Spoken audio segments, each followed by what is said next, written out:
With their commitment to local sourcing, Michael and Tara Gallina are helping to redefine the flavor of St. Louis cuisine at their restaurants Vicia and Winslow's Table.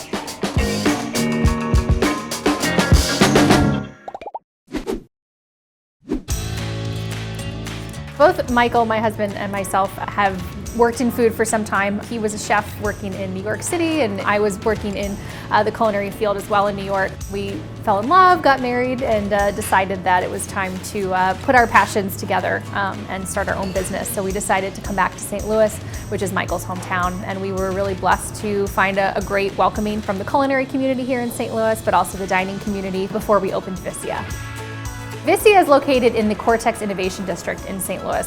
So it's a newer development that's really geared toward companies who are innovating, creating entrepreneurship. So it's a perfect location to open a restaurant where we're doing something new and different as well. We live in the Midwest where there's just an abundance of great small farms that are working really hard to produce high quality ingredients. So we want to let them shine in whatever way that makes sense on the plate. So the farmers will share with us what they're growing, and that will kind of dictate what we put on the menu versus us, demanding specific ingredients. So it changes quite a bit just based on what they have. It's not totally vegetarian. We serve all kinds of proteins here in the restaurant, but we do like making the vegetables seem just as exciting, if not more exciting, than the protein. Our signature dish by far is our vegetable shell tacos. It's the one thing that we have pretty much never taken off the menu since we opened 3 years ago. And they're really unique and I think really represent kind of what we see as vegetable forward.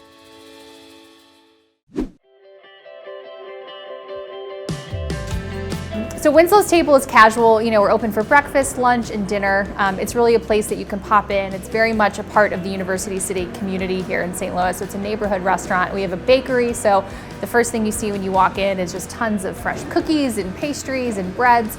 Breakfast and lunch, you can expect classics like eggs, of course, and wonderful pancakes. But we also have some more interesting dishes like our breakfast tacos, which kind of feature some elements you will see at Vicia, some flavors. So you get fluffy scrambled eggs with house-made sausage, sour cream, pickled onions, hot sauce, all these wonderful things. And then for lunchtime, we have a pretty broad selection of dishes that allow you to order half and half, which is our most popular option. So things like our carrot tartine, which is made on our porridge bread, which is toasted and topped with marinated carrots, and our herb pesto and goat cheese, paired with our marinated beet salad, which is really flavorful. We marinate the beets in raspberry vinegar.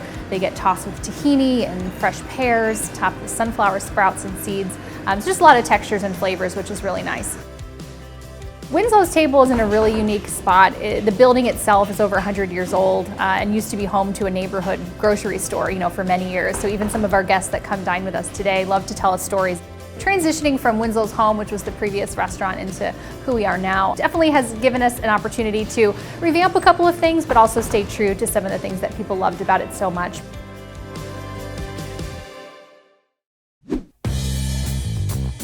When we first opened back in 2017, there was definitely some trailblazers who had opened some incredible restaurants over the years, and we really connected, pretty quickly with chefs like Gerard Kraft and Kevin Nashin, and we're really impressed with what they had built. But now, thinking 3 years ahead, there's so many chefs who have gone away and come back, similar to my husband, who are bringing new ideas, new flavors, which I think is really exciting. In the culinary field, one of the highest honors you can receive is to be recognized by the James Beard Foundation. And this past year, Michael was recognized as one of the 5 top nominees for Best Chef in the Midwest. It was really very humbling to see that happen. And I think anytime we can bring recognition to St. Louis, for positive things in the food world, it's a real honor.